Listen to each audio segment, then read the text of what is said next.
बिस्मिल्लाहिर्रहमानिर्रहीम। अस्सलाम वालेकुम स्टूडेंट्स, मैं ज़फ़र रेशा आपका केमिस्ट्री टीचर। स्टूडेंट्स, आज की लेक्चर में हम डिस्कस करेंगे एक्सरसाइज को, जिसमें हम first portion short questions discuss करेंगे और उसके बाद न्यूमेरिकल पोर्शन डिस्कस करेंगे। स्टार्ट ले लेते हैं स्टूडेंट्स। क्वेश्चन नंबर फर्स्ट में पूछा गया है हमसे कि define the following terms ppm, PPB, PPT और मोल फ्रैक्शन। स्टूडेंट्स, पीपीएम का मतलब है पार्ट्स पर मिलियन के जब हमारे पास सोल्यूशन बन जाएगा, हमने लेक्चर की या हमने चैप्टर की स्टार्ट में बात की थी कि जब सोल्यूशन बनेगा उसके दो कंपोनेंट्स होंगे, सॉल्वेंट होगा उसमें साइल्यूट होगा।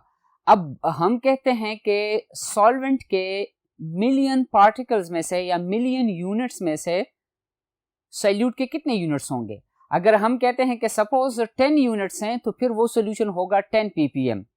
इसी तरह स्टूडेंट्स पीपीबी पर भी यही एक्सप्लेनेशन अप्लाई होगी। बिलियन पार्ट्स में से अगर 10, 20 या 100 या 200 पार्ट्स साइल्यूट के होंगे तो फिर उसको हम कहेंगे 200 ppb solution. This is concentration unit students. Concentration आप जानते हैं कि it is the number of molecules per unit volume, और पीपीटी पार्ट्स पर ट्रिलियन जो है वो ट्रिलियन यूनिट्स में से होगा फिर। ठीक है स्टूडेंट्स। और मोल फ्रैक्शन जो कि फोर्थ पोर्शन है इस क्वेश्चन का, जब हम सॉल्यूशन बना लेते हैं, फॉर एग्जांपल हमने सॉल्यूशन बनाया है पानी का और उसके साथ चीनी मिक्स किया है हमने, शुगर, जिसका केमिकल फार्मूला है C12H22O11। अब दोनों कंपोनेंट्स मिलकर सॉल्यूशन देंगे हमें। अब इसमें से सॉल्वेंट के अपने नंबर ऑफ मोल्स होंगे और साइल्यूट के अपने नंबर ऑफ मोल्स होंगे। अब अगर हम इक्वेशन यूज करते हैं जैसे मोल फ्रैक्शन दो कंपोनेंट सिस्टम के लिए x1 x2 is equal to 1। Students, हम स्टार्ट ले लेते हैं पीपीएम सोल्यूशन से। पीपीएम सोल्यूशन के लिए हमारे पास जो इक्वेशन है कि मास और वॉल्यूम ऑफ साइल्यूट, साइल्यूट को हम मास यूनिट में या वॉल्यूम यूनिट में लें, कंसिडर कर लें, डिवाइडेड बाय मास और volume of the solution into 10 power 6। 10 power 6 is used for the million part. तो इस इक्वेशन को यूज करके हम पीपीएम सोल्यूशन बना सकते हैं या कैलकुलेट कर सकते हैं उसकी कंसंट्रेशन को in terms of ppm. And same is the case with PPB and PPT. वही इक्वेशन है, लेकिन पीपीबी बिलियन की केस में हम फिर 10 पावर 9 और ट्रिलियन की केस में 10 पावर 12 का फिगर लगाएंगे उसके साथ। मोल फ्रैक्शन है स्टूडेंट्स, जैसे मोल फ्रैक्शन मैंने आपको बता दिया, दो कंपोनेंट्स हैं हमारे पास, जिसमें x1 जो है ये सॉल्वेंट को रिप्रेजेंट करेगा, x2 जो है ये साइल्यूट को रिप्रेजेंट करेगा। ठीक है स्टूडेंट्स। अब अगर हमारे पास 3 कंपोनेंट्स हो, 4 कंपोनेंट्स हो, जितने भी कंपोनेंट्स हो, लेकिन सम का मोल फ्रैक्शन जो होगा वो बराबर होगा 1 के। अब what is mole fraction? Mathematically हम देखते हैं स्टूडेंट्स कि mole fraction of component 1 is equal to number of moles of component 1 divided by total number of moles. अब N1 जो है this is used for the number of moles of solvent, N2 is used for the number of moles of the solute. तो ये mathematical equation है students, इससे हम mole fraction find करेंगे। ठीक है स्टूडेंट्स। जैसे एक जनरल एग्जांपल मैं आपके साथ कंसिडर कर लूं, अगर 1 मोल हमारे पास वाटर है और उसके साथ साथ 1 मोल सोडियम क्लोराइड है स्टूडेंट्स, तो total number of moles are 2। अगर हम वाटर का मोल फ्रैक्शन फाइंड करेंगे तो 1 number of moles of water is equal to 1 divided by number of moles of water 1 plus number of moles of sodium chloride that is 1। ये half हो जाएगा students. तो फिर इस केस में वाटर का मोल फ्रैक्शन जो होगा 0.5 होगा, और इसी तरह 0.5 सोडियम क्लोराइड के लिए भी होगा। अगर आपने 5 कंपोनेंट्स मिक्स किए हों स्टूडेंट्स तो सबका मोल फ्रैक्शन 1 के बराबर होगा। ठीक है। हर एक का अपना मोल फ्रैक्शन जो होगा वो लेस देन 1 होगा, लेकिन सबका मिलाकर 1 के बराबर होगा। ये था स्टूडेंट्स क्वेश्चन नंबर 1 का एक्सप्लेनेशन, आप चैप्टर में सीख चुके हैं। क्वेश्चन नंबर 2 में पूछा गया है स्टूडेंट्स हमसे कि what is molarity and what is molality. दोनों में से कौन सा टेम्परेचर डिपेंडेंट है या इनमें से कौन सा टेम्परेचर इंडिपेंडेंट है। स्टूडेंट्स, मोलैरिटी को हम कैपिटल एम से और मोलैलिटी को हम स्मॉल एम से रिप्रेजेंट करते हैं फॉर द आइडेंटिफिकेशन, ताकि हमें समझ आए कि कैपिटल एम अगर मोलेलिटी के लिए भी यूज होता तो हमें फिर पता ही नहीं चलता कि हम किस कंसंट्रेशन यूनिट की बात कर रहे हैं। तो molarity is the number of moles of solute divided by volume of solution in dm cube. Number of moles of solute, for example consider कर लेते हैं हम 1 मोल ऑफ शुगर। अब आप जानते हैं कि मोलर मास ऑफ शुगर या ग्लूकोज हम कंसिडर कर लेते हैं। ग्लूकोज का मोलर मास 180 है, शुगर का मोलर मास 342 ग्राम्स पर मोल है। तो स्टूडेंट्स अब उनके 342 ग्राम्स अगर हम लेंगे दैट इज इक्वल टू 1 मोल, और इसी तरह 1 मोल को जब हम डिसॉल्व करें उससे सोल्यूशन का वॉल्यूम बन जाए कितना, 1 dm क्यूब। इसको हम मोलर सोल्यूशन कहते हैं। ठीक है स्टूडेंट्स, मोलर सोल्यूशन कैसे बनेगा, आपने 1 mole sodium chloride, glucose, sugar, जो भी सब्सटेंस आपने लेना है 1 मोल लेंगे, उसको वॉल्यूमेट्रिक फ्लास्क में थोड़ा सा हमने डिसॉल्व करना है पानी में। जब वो पूरा डिसॉल्व हो जाएगा उसमें फिर हमने वाटर ऐड करना है, और उस वक्त तक ऐड करना है जब वाटर का मिनिस्कस जो होगा, सरफेस जो होगा, वो उस लाइन को उसकी नेक पर, उस बॉटल की नेक पर एक लाइन ड्रॉ की गई होगी। जब तक उसका सरफेस तक लेयर या सरफेस नहीं पहुंचता स्टूडेंट्स, उसको हमने डाइल्यूट करना है। जब उस लेवल तक पहुंच जाएगा तो हम कहते हैं कि अब ये सोल्यूशन जो है 1 dm क्यूब बन गया है, जिसकी कंसंट्रेशन 1 मोलर होगी। मोलर सोल्यूशन की केस में क्या होगा स्टूडेंट्स, यहां पर सॉल्वेंट हम किलोग्राम्स में लेंगे या 1000 ग्राम्स की हम बात करेंगे। यहां पर है number of moles per unit volume of the solution, यहां पर है number of moles per kilogram of the solution. ठीक है, सॉल्वेंट, सॉरी यहां पर सोल्यूशन का वर्ड यूज नहीं होगा स्टूडेंट, सॉल्वेंट और यहां पर solution. This is temperature independent. ठीक है, टेम्परेचर का इस पर कोई इफेक्ट नहीं है in terms of solubility. Question number 3 में क्या पूछा गया है, आइए स्टूडेंट्स बोर्ड नंबर 2 पे एक्सप्लेन करते हैं।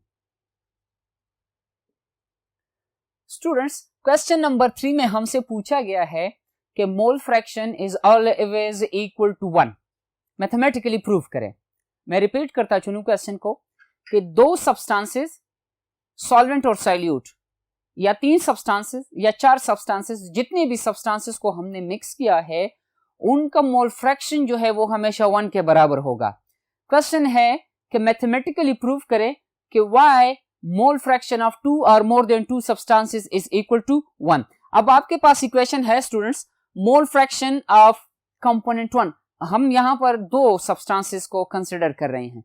मैं रिपीट कर रहा हूं, water is solvent, sodium chloride is solute. तो x1 mole fraction of water, x2 mole fraction of sodium chloride.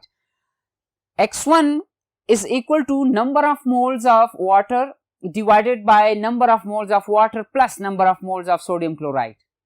x2 is equal to number of moles of sodium chloride divided by number of moles of water plus number of moles of sodium chloride. दोनों को x1 plus x2 is equal to 1, तो x1 की जगह उसकी value, ठीक है students, x2 की जगह उसकी वैल्यू ऐड कर लेते हैं, तो हमारे पास इक्वेशन रह जाएगा n1 divided by n1 plus n2 plus, students this is n2 divided by n1 plus n2, simple mathematics है। ठीक है स्टूडेंट्स, एलसीएम हम लेंगे तो एलसीएम में हमारे पास n1 plus n2 आएगा। अब एलसीएम लोअर क्लासेस में आपने सीखा है, हमारे पास फाइनल इक्वेशन इस तरह रह जाएगा कि n1 plus n2 divided by n1 plus n2। अब सेम वैल्यूज अगर होंगी तो जब उसको हम डिवाइड करेंगे उसका आंसर क्या आएगा, हमारे पास 1 आएगा। तो x1 plus x2 is equal to 1।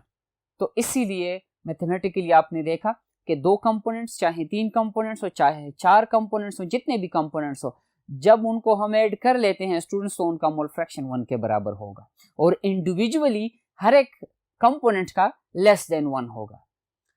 Question number 4 में पूछा गया है हमसे कि what are colligative properties, define कर लें क्योंकि शॉर्ट क्वेश्चन है, और 4 कॉलिगेटिव प्रॉपर्टीज के नाम लिखें।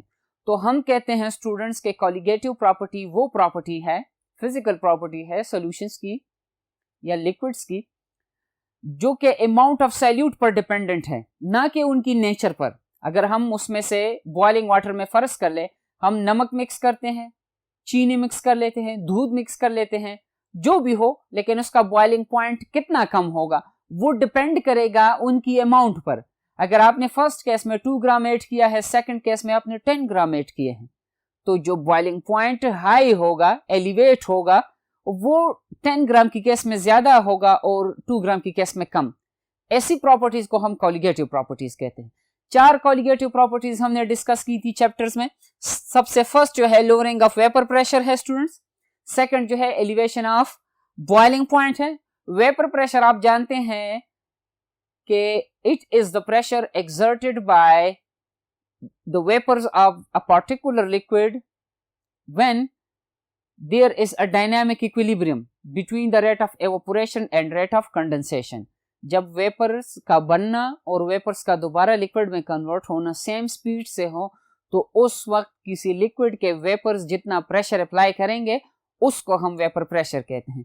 जब उसमें सॉल्वेंट में अगर हम कोई सॉल्यूट ऐड कर लेते हैं स्टूडेंट्स, तो याद रखें उसका वेपर प्रेशर जो होगा कम होगा, कम वेपर्स बनेंगे। Elevation of boiling point, boiling water में जब हम चाय बनाते हैं स्टूडेंट्स, बॉइलिंग वाटर में जब जैसे ही हम पत्ती ऐड कर लेते हैं उसकी बॉइलिंग खत्म हो जाती है, क्योंकि वेपर प्रेशर उसका कम हो जाता है, बॉइलिंग उसकी खत्म हो जाती है। कॉलिगेटिव प्रॉपर्टी है। डिप्रेशन इन फ्रीजिंग पॉइंट, अगर बर्फ 0 डिग्री सेल्सियस पर सॉलिड स्टेट में है, तो उसको पानी में या बर्फ पर अगर हम नमक ऐड कर लेते हैं या कोई भी सॉल्यूट ऐड कर लेते हैं, तो स्टूडेंट्स याद रखें उसका फ्रीजिंग पॉइंट नेगेटिव में चला जाएगा। ठीक है, ये जो आइसक्रीम जम जाता है, वो जो अक्सर गलियों में हथकड़ी जिनके पास हो, तो उसमें अक्सर आप लोगों ने देखा होगा एक बक्सा होगा, बक्से में होगा क्या, बर्फ, और उस बर्फ में नमक मिलाया हुआ होता है। अब उस नमक की एडिशन से उस बर्फ का टेम्परेचर नेगेटिव में गया होता है, जो कि इंतहाई ठंडी कंडीशंस होती हैं, इसलिए वो कुल्फी जो है वो जम जाती है उसमें। तो स्टूडेंट्स इसको हम डिप्रेशन इन फ्रीजिंग पॉइंट कहते हैं। और आखिरी जो है ऑस्मोटिक प्रेशर है। और क्वेश्चन नंबर 5 में भी ऑस्मोसिस और इसके एप्लीकेशन की बात की गई है। दोनों की केस में ऑस्मोसिस की वजाहत करता मैं चलूं स्टूडेंट्स, हमारे पास 2 सॉल्यूशंस हैं, कंसंट्रेटेड है जिसमें चीनी है, और दूसरी तरफ हमारे पास प्योर वाटर है। अब जहां पर प्योर वाटर है, जहां पर चीनी है या सोल्यूशन है, उस सोल्यूशन में वाटर की कंसंट्रेशन कम है, तो जब उनको हम एक सेमी परमिएबल मेम्ब्रेन के साथ जुदा कर ले एक दूसरे से, तो होगा क्या, पानी हायर कंसंट्रेटेड से लेस कंसंट्रेटेड सॉल्यूशन की तरफ जाएगा। इस प्रोसेस को हम ऑस्मोसिस कहते हैं। ऑस्मोटिक प्रेशर किसको कहते हैं in terms of colligative properties, जब हम प्रेशर अप्लाई कर लें तो उस ऑस्मोसिस प्रोसेस को हम रिवर्स करवाते हैं, जिसको हम रिवर्स ऑस्मोसिस कहते हैं। ये ऑस्मोसिस की वजाहत थी। और एप्लीकेशंस की बात है students, purification of sea water है, प्लांट सेल में टर्जिडिटी जब आ जाती है। अब सेल का जो प्लाज्मा मेम्ब्रेन है या जो साइटोप्लाज्म है, उससे अगर डिहाइड्रेशन कॉज ना हो, प्लाज्मोलिसिस है वगैरह। ये एप्लीकेशंस और ये टॉपिक्स जो है हमने चैप्टर में डिस्कस किए हैं डिटेल के साथ। स्टूडेंट्स क्वेश्चन नंबर 5 पर हमारा शॉर्ट क्वेश्चंस का जो पोर्शन है थ्योरेटिकल, वो कंप्लीट हो जाता है। नेक्स्ट पोर्शन इस एक्सरसाइज का हमारा रिलेटेड है न्यूमेरिकल पोर्शन से। अब न्यूमेरिकल्स में क्वेश्चन नंबर 1 में पूछा गया है कि calculate the molarity. What is molarity, कैसे कैलकुलेट करेंगे हम। बोर्ड नंबर 1 पर आपने इक्वेशन देखा था कि मोलैरिटी को हम कैपिटल M से रिप्रेजेंट करते हैं, and it is the number of moles of solute per dm cube of the solution. मैं आपको ओरली एक्सप्लेन करता हूं, कैलकुलेशन आपने खुद करनी है। स्टूडेंट्स 2.0 ग्राम या 2 ग्राम सल्फ्यूरिक एसिड है, जिसको 2 डीएम क्यूब ऑफ सॉल्वेंट में डिसॉल्व किया गया है। Suppose this is water. अब 2 ग्राम है स्टूडेंट्स, हमने 2 ग्राम को पहले कन्वर्ट करना है नंबर ऑफ मोल्स में, तो 2 डिवाइडेड बाय 98। सल्फ्यूरिक एसिड का मोलर मास जो है 98 है। अब जब उसको हम 2 पे डिवाइड कर लेते हैं, उससे जो भी वैल्यू आएगी स्टूडेंट्स, उसको फिर आप कहते हैं कि सपोज हम कहते हैं कि 0.5 की वैल्यू आ जाती है सपोज, या 0.01 की वैल्यू आ जाती है। अब ये वैल्यू जो है इसको हमने डिवाइड करना है पर dm cube of the solution में। अगर आप देखते हैं स्टूडेंट्स 2 डीएम क्यूब है, सपोज हम कहते हैं कि 1 डीएम क्यूब में इसकी कंसंट्रेशन 0.1 है, तो 2 डीएम क्यूब में कितनी होगी, उसका हाफ होगा। इसी तरह सोडियम हाइड्रोक्साइड है स्टूडेंट्स, 0.4 ग्राम है इन 100 सीसी या सेंटीमीटर क्यूब ऑफ वाटर में। तो स्टूडेंट्स यहां पर 4 को आपने ग्राम से मोल्स में कन्वर्ट करना है। 0.4 ग्राम डिवाइडेड बाय 40 0.04 के बराबर होगा मोल्स में, ठीक है। आपने 100 को कन्वर्ट करना है सेंटीमीटर क्यूब की यूनिट से डेसीमीटर क्यूब की यूनिट में, 1000 पर डिवाइड कर ले, यू विल गेट 0.1। तो 0.04 डिवाइडेड बाय 0.1, इससे जो रिस्पेक्टिव आंसर आएगा that is the concentration of sodium hydroxide solution. And same is the case with the sodium carbonate. 0.5 को मोल्स में कन्वर्ट कर लें, molar mass of sodium carbonate is 106 और 250 को 1000 पर डिवाइड कर लें, you will get the volume of solution in DM cube, decimetre cube. CC से स्मॉलर यूनिट से जब हम लार्जर में जाते हैं तो डिवीजन करते हैं। क्वेश्चन नंबर 2 में है स्टूडेंट्स कि मोल फ्रैक्शन कैलकुलेट कर ले। मोल फ्रैक्शन के लिए इक्वेशन है आपके सामने कि mole fraction of component 1 is equal to number of moles of component 1 divided by number of moles of component 1 plus 2 and same is the case with the second component x2 n2 divided by n1 plus n2। तो students 2.5 इसकी जगह पर लगा लें, ठीक है ना students, divided by n1 2.5 plus 1.5, 2.5 plus 1.5 is equal to 4। तो 2.5 divided by 4 is equal to the mole fraction of water, ठीक है स्टूडेंट्स। इसी तरह 1.5 divided by 4 is equal to the mole fraction of HCl। Next question में ये है कि 500 gram of water है एंड 600 ग्राम ऑफ ग्लूकोज है। इसको आप नंबर ऑफ मोल्स में कन्वर्ट कर लें। कैसे हम नंबर ऑफ मोल्स में कन्वर्ट करेंगे स्टूडेंट्स, 500 डिवाइडेड बाय 18, इससे number of moles of water आ जाएंगे। इसी तरह 600 डिवाइडेड बाय 180, इससे नंबर ऑफ मोल्स आ जाएंगे स्टूडेंट्स। तो इससे जो आंसर आया है वो और इससे जो आंसर आया है वो नंबर ऑफ मोल्स होंगे। इसकी केस में number of moles is equal to n1, इसकी केस में number of moles is equal to n2। पहले इस इक्वेशन में वैल्यूज ऐड कर लें, यहां से जो वैल्यू आई है n1, फिर यहां से जो वैल्यू n1 और यहां से जो वैल्यू आई है n2, n1 divided by n1 plus n2। Simple mathematics हैं स्टूडेंट्स, कर लें, कैलकुलेट कर लें, you will get the answer. यही एक्सप्लेनेशन जो मैंने आपको दी स्टूडेंट्स, ये आप नेक्स्ट जो पोर्शन है 800 gram water and 120 gram of acetone है। एसीटोन का मोलर मास कैसे कैलकुलेट करेंगे स्टूडेंट्स, CH3 2 टाइम्स है, CH3 2 टाइम्स है, जिसमें 2 कार्बन और 6 हाइड्रोजन होंगे।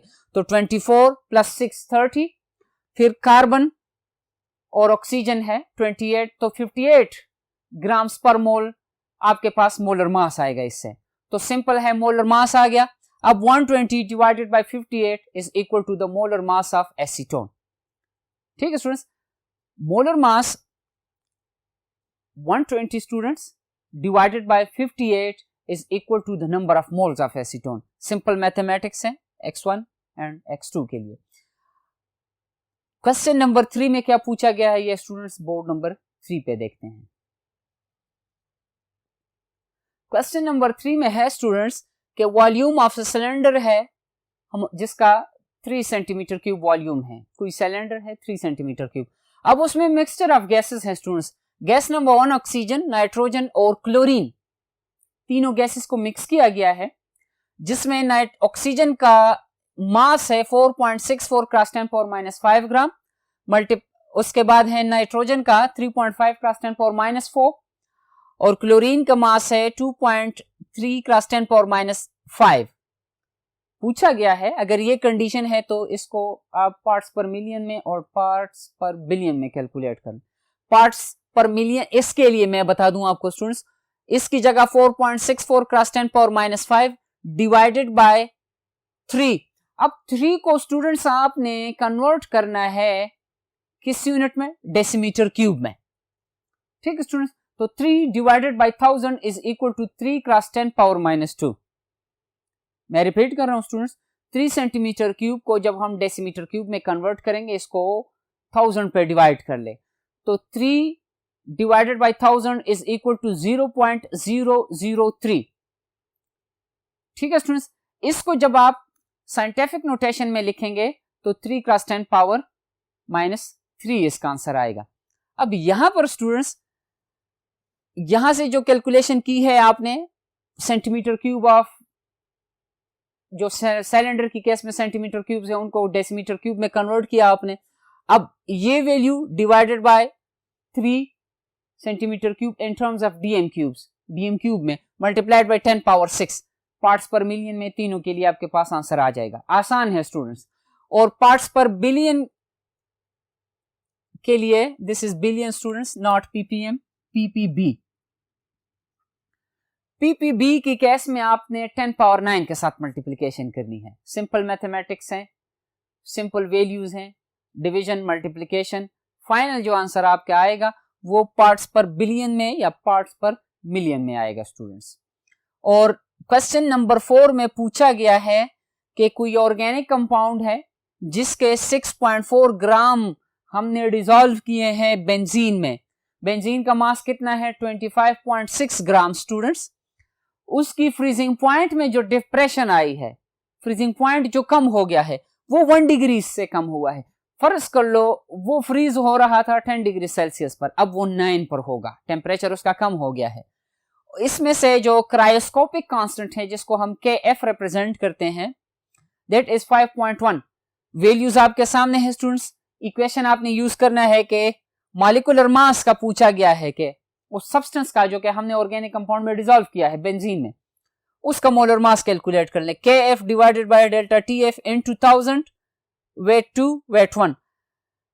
KF कितना है स्टूडेंट्स हमारे पास? 5.12।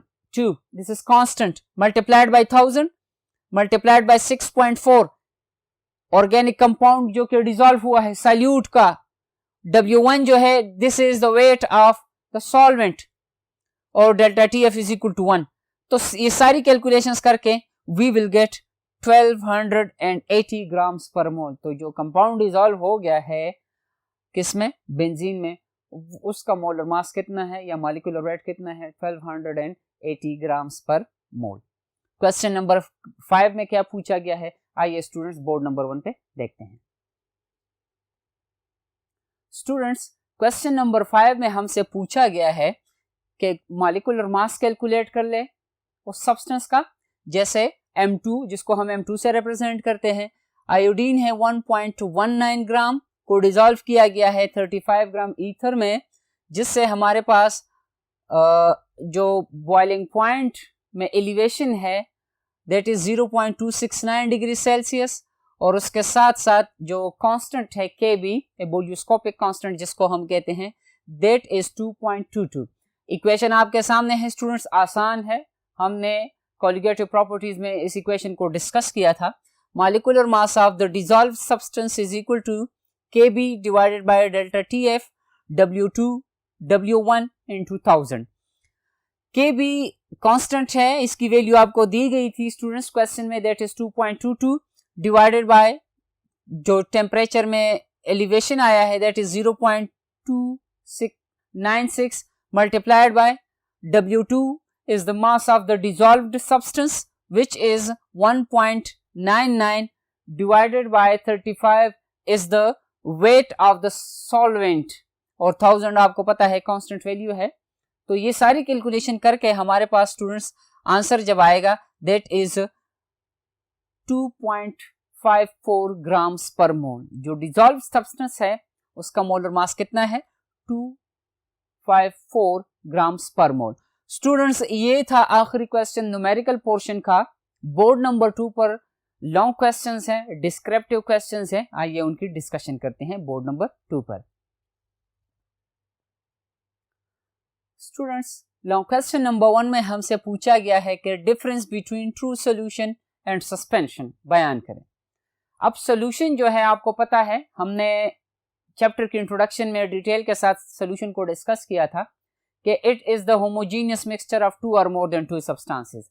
होमोजीनियस नेचर की हमने बात की थी कि ये हम 2 बेसिस पर कहते हैं, on the basis of concentration और on the basis of distribution, homogeneous and heterogeneous, या on the basis of physical states, homogeneous and heterogeneous.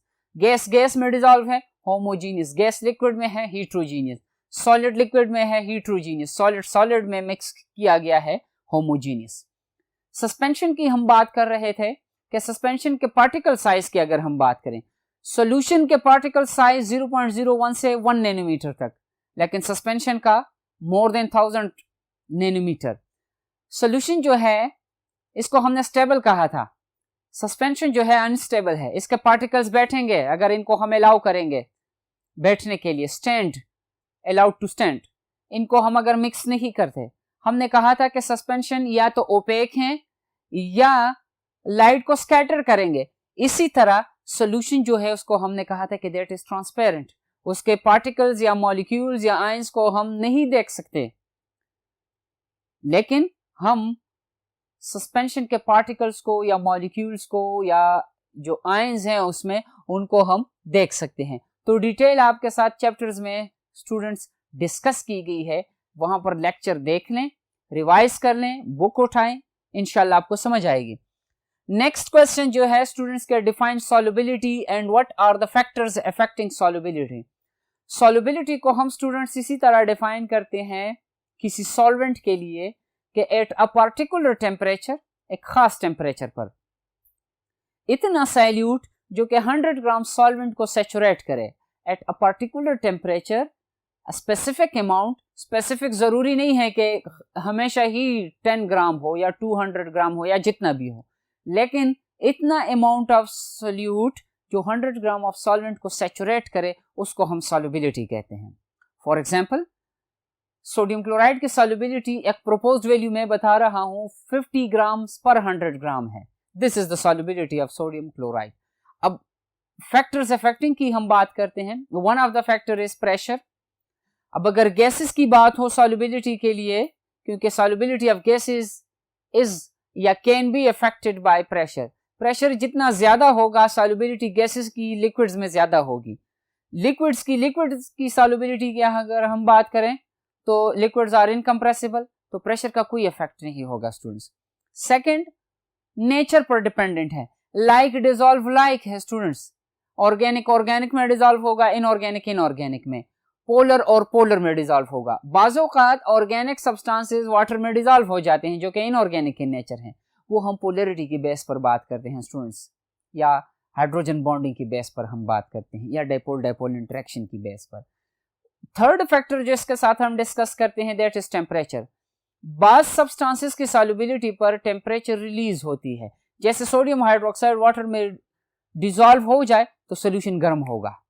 बाज़ औक़ात टेम्परेचर का कोई इफेक्ट नहीं होगा, मतलब सोडियम क्लोराइड को अगर आप पानी में डिसॉल्व करेंगे तो इतना हीट रिलीज होता है जिसको हम डिटेक्ट नहीं कर सकते, बॉडी टेम्परेचर उससे ज्यादा होता है, तो जब उस कंटेनर को हम टच करते हैं तो हमें पता ही नहीं चलता।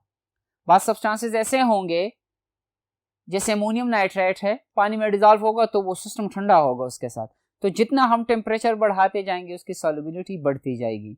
वो सब्सटेंसेस जो रिलीज करते हैं हीट को, उनकी सॉल्युबिलिटी टेम्परेचर बढ़ाने से कम होगी, और जिनकी सॉल्युबिलिटी से इतनी एनर्जी रिलीज नहीं होती जैसे सोडियम क्लोराइड है, तो टेम्परेचर का कोई इफेक्ट वहां पर नहीं होगा। ठीक है स्टूडेंट्स, सॉल्युबिलिटी ऑलमोस्ट कांस्टेंट ही रहेगी। नेक्स्ट क्वेश्चन है कि क्लासिफिकेशन करें आप लोग कोलॉइड्स की on the basis of solute and solvent interaction, उसकी बेस पर कोलॉइड्स को डिफाइन करें। तो स्टूडेंट्स अगर ये क्वेश्चन आपने अटेम्प्ट करना है तो पहले आप कोलॉइड्स को डिफाइन करेंगे कि ये कोलॉइड वो स्टेट है जो सोल्यूशन और सस्पेंशन के दरमियान में है। पार्टिकल साइज की बात करनी है आपने, कुछ प्रॉपर्टीज एक्सप्लेन कर लें, बता दें, जैसे दीज आर लाइट स्कैटरिंग, ये लाइट को स्कैटर करते हैं, ये फिल्टर नहीं हो सकते लेकिन इनकी फिल्ट्रेशन के लिए हम अल्ट्रा फिल्टर्स यूज करते हैं। ठीक है स्टूडेंट्स, अब सॉल्वेंट की बेस पर हम कहते हैं कि अगर अदर देन वाटर कोई सॉल्वेंट हो और उसमें कोलाइड के जो पार्टिकल्स हैं जिसको हम डिस्पर्स्ड फेज कहते हैं, डिस्पर्शन मीडियम और डिस्पर्स्ड पार्टिकल्स या फेज के दरमियान अगर फोर्सेस ऑफ अट्रैक्शन डेवलप हो तो उनको हम लायोफिलिक कहते हैं, फाइल लाइकिंग को कहते हैं, लविंग को। तो अगर वाटर को हमने एज अ सॉल्वेंट यूज किया है तो फिर उसको हम हाइड्रोफिलिक कहेंगे, अदर देन वाटर लायोफिलिक। इसी तरह कोलॉइड्स की केस में जब रिपल्शन हो या अट्रैक्शन ना हो तो वहां पर हम लायोफोबिक का वर्ड यूज करेंगे, लायोफोबिक। और साथ साथ में अगर हम वाटर को एज अ सॉल्वेंट यूज करेंगे तो फिर उसको हम हाइड्रोफोबिक कहते हैं। लायोफिलिक की केस में हम कहते हैं कि these are reversible colloids. Hydrophobic या लायोफोबिक की केस में हम कहते हैं कि दीज आर इररिवर्सिबल। इररिवर्सिबल जो है अनस्टेबल है और रिवर्सिबल जो है ये स्टेबल है। इनकी डिटेल हम चैप्टर में डिस्कस कर चुके हैं स्टूडेंट्स। क्वेश्चन नंबर 4 है कि राउल्ट्स लॉ का स्टेटमेंट लिखें। व्हाट इज राउल्ट्स लॉ, उसका स्टेटमेंट क्या है, और लोअरिंग ऑफ वेपर प्रेशर को एक्सप्लेन करें कि वेपर प्रेशर सॉल्यूट के एडिशन से उस पर उसके वेपर प्रेशर पर क्या असर होगा, वेपर प्रेशर कम होगा, कितना कम होगा। क्वांटिटेटिव एनालिसिस या क्वांटिटेटिवली हमसे पूछा गया है।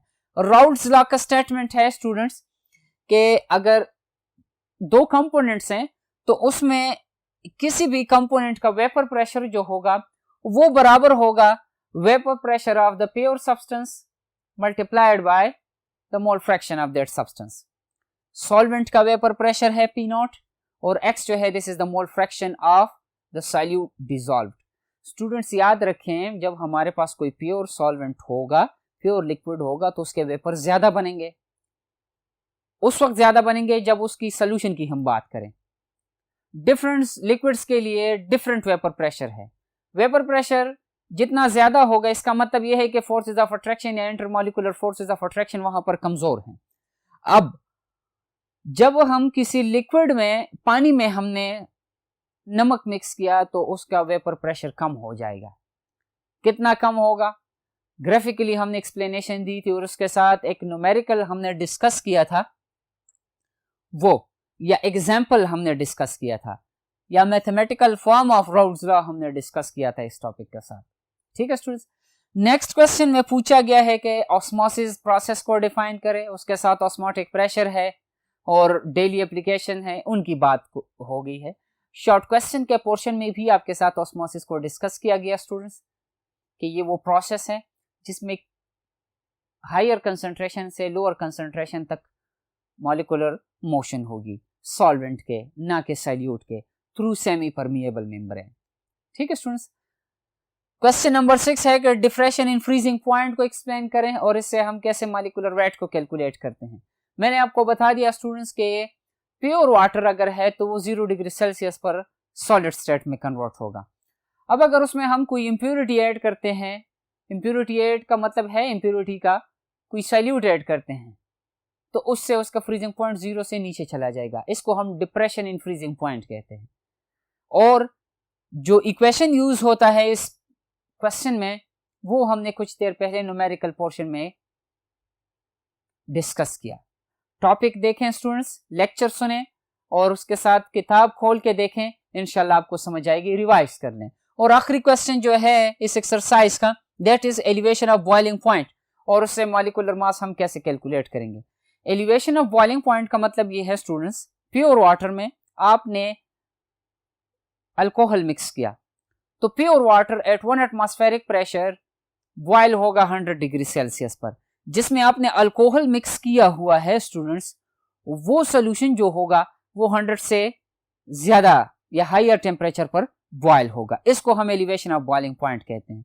फिर इसकी वजाहत हमने ग्राफ से की थी। उस ग्राफ से हमने एक इक्वेशन डेवलप किया था और इस इक्वेशन में ये था कि सॉल्यूट का अमाउंट जितना ज्यादा होगा एलिवेशन ऑफ बॉइलिंग पॉइंट और उसके साथ साथ depression in freezing point, lowering of vapour pressure और ऑस्मोटिक प्रेशर का क्या असर होगा। हमने इसलिए इसको कॉलिगेटिव प्रॉपर्टी डिफाइन किया था कि it depends on the amount of the solute rather than the nature of the solvent. Solute की नेचर पर डिपेंडेंट नहीं है, amount of the solute dependent है। ठीक है स्टूडेंट्स, आज की लेक्चर के लिए इतना ही काफी है स्टूडेंट्स, जिसमें हमने एक्सरसाइज को डिस्कस किया, न्यूमेरिकल पोर्शन, शॉर्ट क्वेश्चंस और लॉन्ग क्वेश्चंस को। इंशाल्लाह नेक्स्ट लेक्चर में जब हाजिर होंगे तो एक नए टॉपिक के साथ हाजिर होंगे। तब तक के लिए अल्लाह हाफिज।